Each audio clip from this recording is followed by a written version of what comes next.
Love is often tested not by hardship alone, but by the subtle temptation to compromise.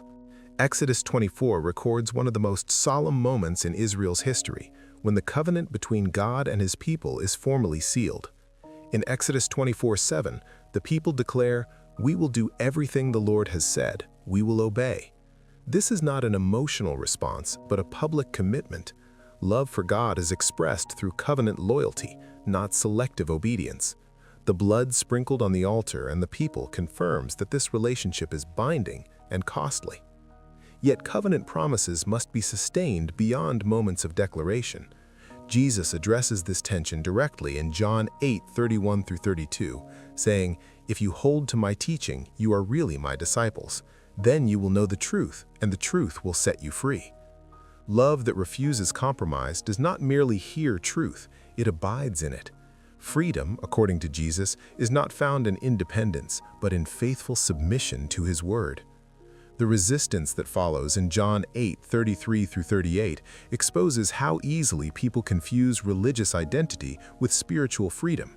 The crowd claims Abraham as their father, yet Jesus confronts the contradiction between their heritage and their actions. Love that compromises truth to protect identity becomes self-deceiving. True covenant love allows God to challenge both belief and behavior. Psalm 44 deepens this struggle by giving voice to faithful people who nevertheless experience suffering.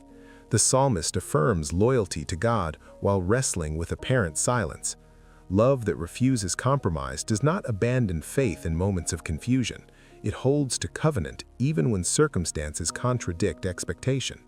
Faithfulness is not proven by ease, but by perseverance under pressure.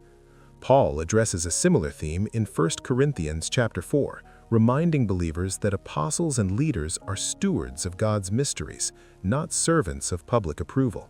In verse 2, Paul declares that it is required of stewards that they be found faithful. Love that refuses compromise measures success by faithfulness to God, not acceptance by people. Today, reflect on where compromise quietly pressures your faith. Are there areas where convenience has replaced conviction? Covenant love does not bend to cultural comfort or personal preference. It remains anchored in truth, obedient to God's word, and faithful even when misunderstood. Love that refuses compromise walks in true freedom.